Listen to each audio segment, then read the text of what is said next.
Hey guys, what's going on? Adam here with Any Farm Life. Today's video is a bit of departure from tractors and chainsaws. Going to be reviewing a garage heater I bought a while back. It is the ProFusion Heat ceiling mounted garage heater. Let me show you. So there is said heater mounted to my ceiling in my two-car garage. Now this is what I would consider a light duty heater. It's not going to heat massively large spaces efficiently, but it's good for taking the chill off of small areas. I bought mine from Northern Tool several years ago, and I printed off their spec sheet from the website. Today it's listed for $55. But what's nice about this heater is that it runs off 110. So most of the other ones out there, or most other ceiling mounted garage heaters, are going to be either running off gas or a 240 volt.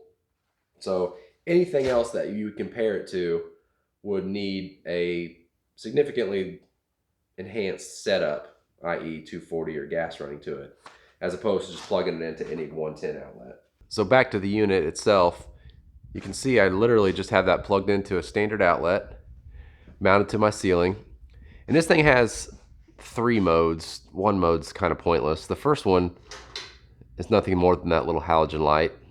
I'm not sure how much good that does. It's dim at best. The first pole lights up one of the quartz heaters, and they take a second to kind of spin up and start glowing. I don't know if you can hear it buzzing right now or not. And then the second pole, well, there it goes.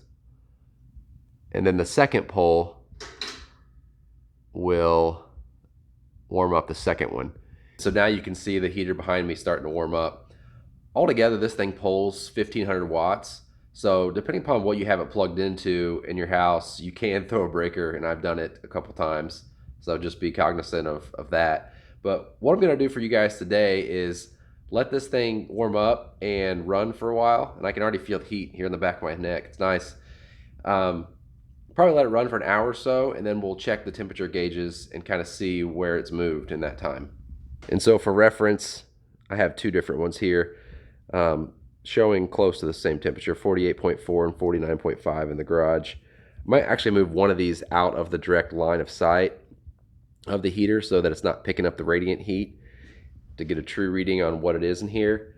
And then the garage door thermometer shows 54. And as you can see, it's about 34 degrees outside. So this thing's fully up to temperature now. I'm gonna take this infrared thermometer and kind of give you guys an idea of the temperature of these elements.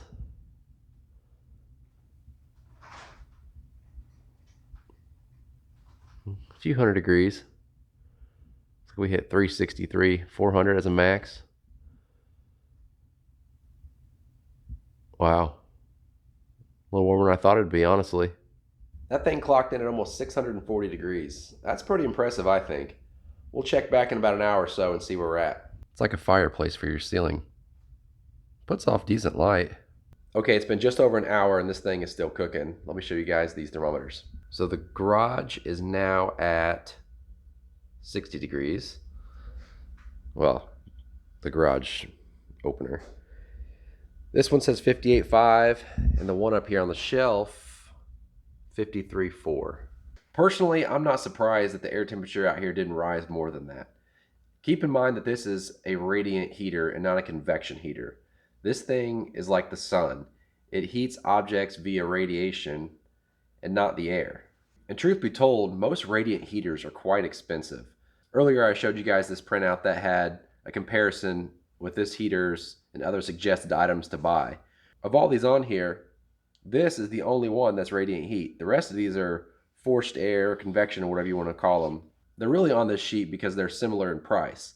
If you go search true radiant heaters, even small ones like this, most of them aren't electric at that point. They're gas, and gas or propane. And the cheapest I found was between $280, $300, $350, something like that. So this is one of the more inexpensive radiant heaters you can find on the market. And let me tell you, the big boys you see at Home Depot and Lowe's, heating above the cash registers and whatnot, those things are in the thousands. So my honest opinion of this heater, is it worth the $60? Absolutely. You really got to ask yourself, what are you trying to heat and how do you want to heat it? Like I said, this is a radiant heater, so it heats objects before it heats the air.